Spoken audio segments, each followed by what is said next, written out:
Tugasku menemanimu.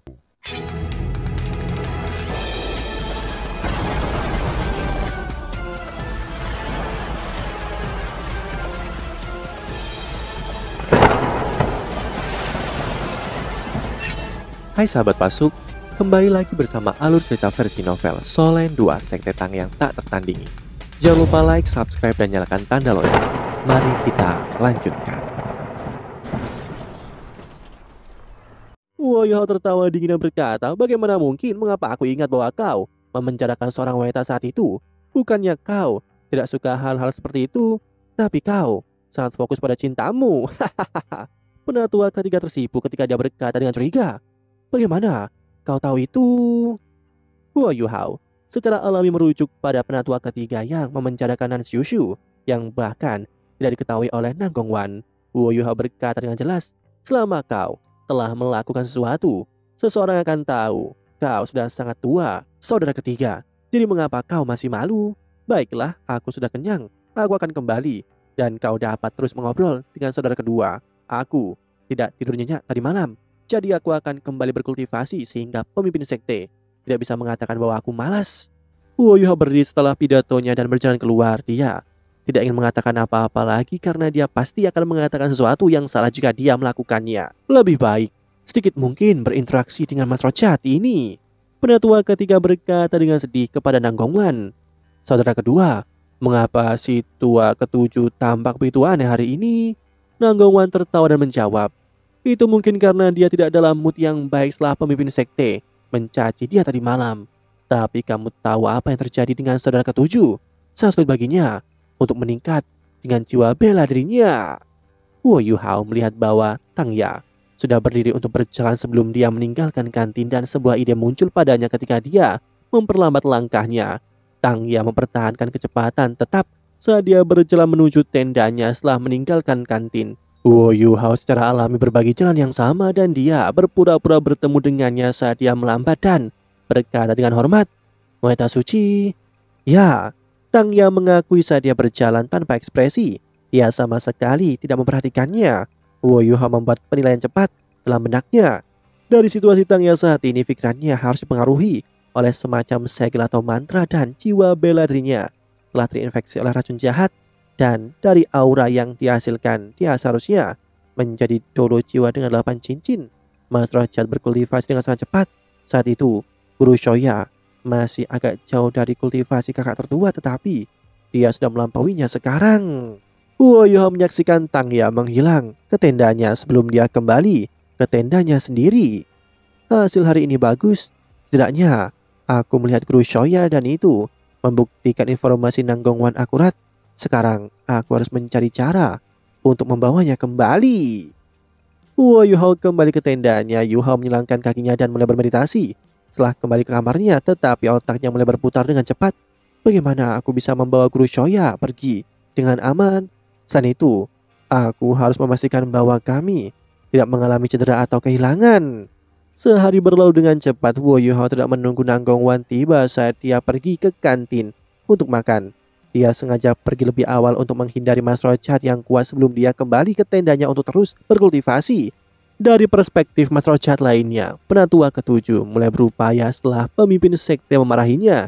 Jadi tidak ada yang curiga padanya. Kegelapan menimpa langit ketika langit menjadi benar-benar gelap sebelum Huo Yuhao membuka matanya di tendanya. Tenda itu sangat redup, tetapi mata Huo Yuhao cerah seperti bintang-bintang di langit malam. Sudah waktunya untuk menguji. Seutas cahaya putih muncul dari mata Huo Yuhao dan seluruh tubuhnya tampak bergetar ketika cahaya di sekitarnya berubah sedikit. Sosok muncul tanpa suara di depannya. Sosok ini kecil dan imut, tetapi terlihat identik dengan Huo Yuhao. Yuhao melepaskan avatar spiritualnya. Avatar spiritualnya melirik tubuh aslinya sebelum dia menghilang ke udara dengan cepat menggunakan imitasi.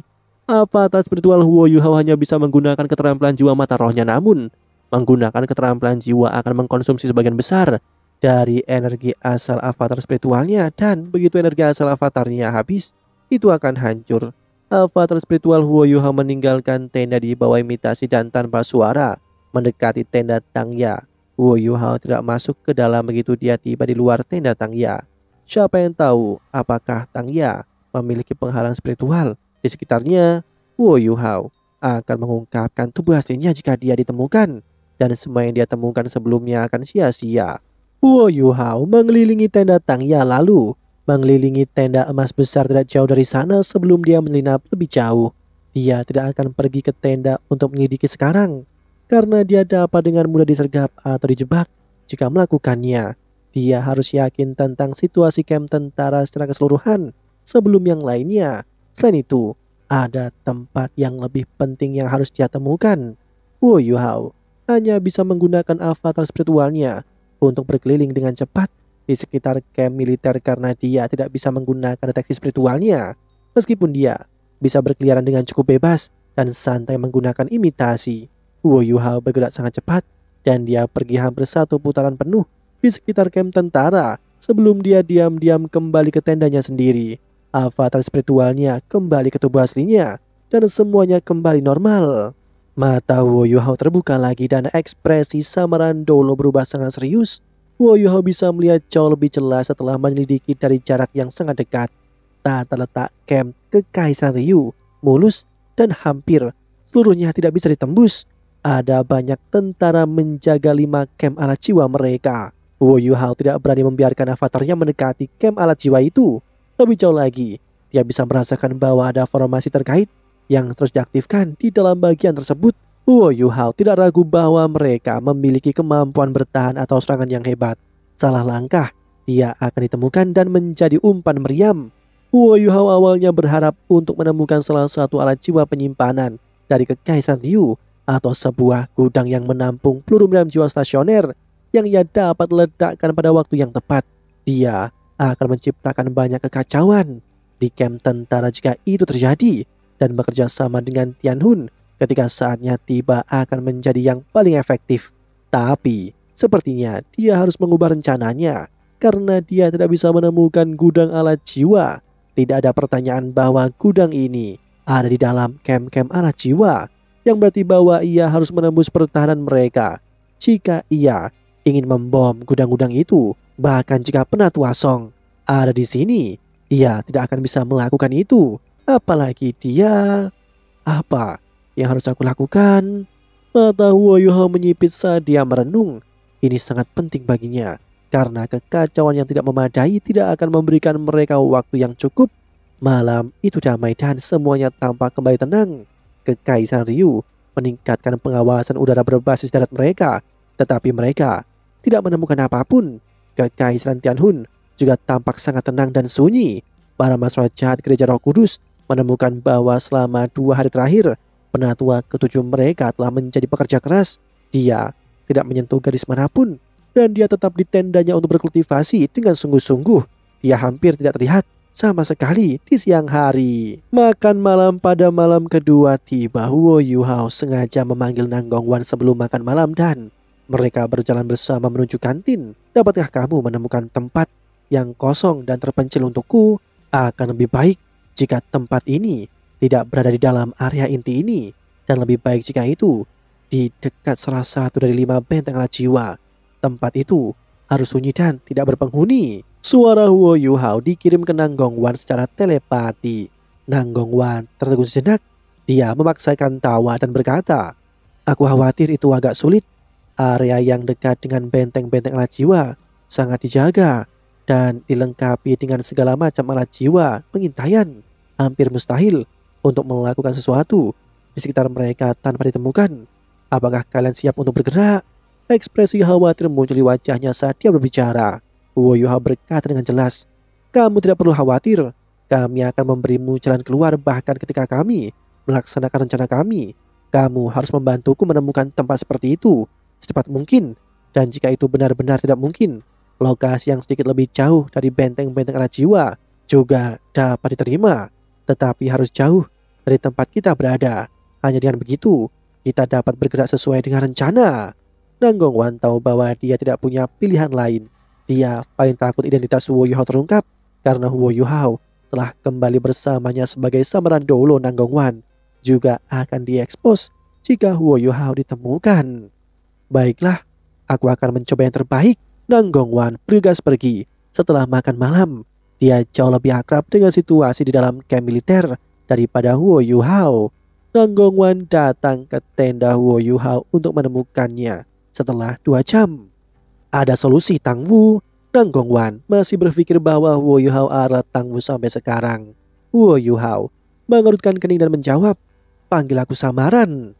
Nang Gongwan membeku sesaat. "Baiklah, kurasa kita memiliki kesempatan dan itu cukup bagus. Gereja Roh Kudus memiliki wewenang untuk mengawasi dan mengsurvei pasukan. Pemimpin baru saja memberi perintah untuk berpatroli di beberapa alat jiwa besok sore.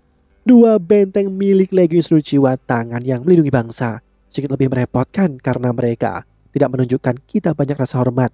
3 benteng lainnya yang bertanggung jawab untuk pertahanan yang termasuk Legiun Seluruh Jiwa normal lebih sopan terhadap kita. Mengapa kita tidak melakukan perjalanan bersama sehingga kamu dapat menemukan peluang?" Wo Yuhao sangat gembira ketika mendengar berita itu. "Itu luar biasa. Ayo kita lakukan. Beritahu pemimpin sekte bahwa aku akan menemanimu pada patroli besok." "Baiklah," Nang Gongwan mengakui, dan dia ragu-ragu sebelum kemudian melanjutkan. "Jika kamu melaksanakan rencanamu besok, apa yang terjadi padaku?" Wo Yuhao menjawab, "Jangan khawatir, aku akan menemukan solusi yang tepat untukmu. Ketika semuanya terjadi, aku akan memalsukan kematianku. Dan yang harus kamu lakukan hanyalah berpura-pura tidak tahu apa-apa. Adapun segel pada tubuhmu, kami akan membantumu menghapusnya setelah kami sepenuhnya melaksanakan rencana kami. Kamu orang yang cerdas dan kamu harus mengerti bahwa sesuatu yang buruk akan terjadi padamu jika menggagalkan rencana kami." Nang Gongwan buru-buru berkata, tentu saja, jangan khawatir. Selama kamu menepati janjimu untuk menghapus segelku, aku akan membantumu sebanyak mungkin, walaupun kamu mencariku lain kali." Wo Yuhao segera menyegel tendanya dengan penghalang spiritual. Begitu dia mengantar Nang Gongwan pergi, sebelum dengan cepat memanggil gerbang spektralnya dan mulai mendiskusikan rencananya dengan teman-temannya. Komponen paling penting dari rencananya dapat dieksekusi dengan informasi Nang Gongwan, dan langkah selanjutnya adalah menyelesaikan sisa rencananya dengan sempurna. Mereka akan bertindak besok malam. Wo Yuhao kembali ke tendanya setelah berdiskusi di dalam demi plan spektralnya selama 2 jam. Penghalang spiritualnya sangat normal dan tidak dipicu sama sekali. Tetapi Wo Yuhao tidak beristirahat. Sebaliknya, ia menyulap avatar spiritual lain dan mengirimnya keluar dari tendanya. Dia mengikuti jalan yang telah dia pandu beberapa hari yang lalu ketika dia dengan cepat meninggalkan camp dan menghilang di kejauhan. Alat jiwa pengintaian Kekaisaran Ryu yang menunjuk keluar menutupi setiap sudut, tetapi tidak setiap jenis alat jiwa bisa melakukan tugas itu. Wo Yuhao menemukan beberapa celah setelah menyelidiki selama 2 hari. Avatar spiritualnya tidak takut pada detektor panas dan dia juga mendapat bantuan dari imitasi. Wo Yuhao menghindari detektor osilasi dan detektor spiritual sebelum ia menyelam keluar dari camp dan langsung menuju kota roh surgawi. Avatar spiritualnya membawa alat sinyal jiwa yang diberikan oleh Putri Wena kepadanya. Avatar spiritual Wo Yuhao kembali diam-diam setelah 2 jam dan menginap kembali ke camp tentara dengan metode yang sama, dan dengan cepat kembali ke tendanya dan diintegrasikan kembali ke tubuhnya. Persiapan sebagian besar sudah selesai dan langkah selanjutnya harus dibiarkan sampai besok. Saat ini larut malam dan Wo Yuhao melirik ke arah tenda Tangya sebelum dia menutup matanya dan mulai bermeditasi. Dia harus mempertahankan kondisi spiritual puncaknya untuk operasi besok. Wo Yuhao bangun pagi-pagi sekali dan berkultivasi mata setan ungunya. Sebelum melanjutkan menuju kantin, dia berjalan ketika dia tiba-tiba merasakan sesuatu dan tanpa sadar berbalik untuk melihat ke belakang. Dia melihat Tangya yang dengan tenang berjalan ke arah yang sama. Wo Yuhao telah melihat Tangya beberapa kali selama 2 hari terakhir, tetapi Tangya hampir tidak pernah berbicara dengan siapapun. Dia seperti patung, atau lebih tepatnya, dia seperti orang mati yang berjalan. Tapi Wo Yuhao yakin bahwa Tangya tidak sepenuhnya kehilangan kesadarannya. Kalau tidak, apa gunanya weta suci ini untuk Gereja Roh Kudus di masa depan? Gereja Roh Kudus mungkin berharap bahwa dia dan Ma Xiaotao akan membawa Gereja Roh Kudus maju. Bagaimana itu mungkin jika mereka hanya boneka? Weta suci. Wo Yuhao berhenti dan berjalan ke Tangya saat dia membungkuk. Ya, Tangya mengangguk. Dia tetap menjawab sedingin biasanya. Saat Wo Yuhao berpikir Tangya akan berjalan melewatinya untuk makan, Tangya tiba-tiba berhenti dan berbalik untuk menghadapnya. Dia berkata dengan dingin. Penatua ketujuh, auramu tampaknya telah berubah.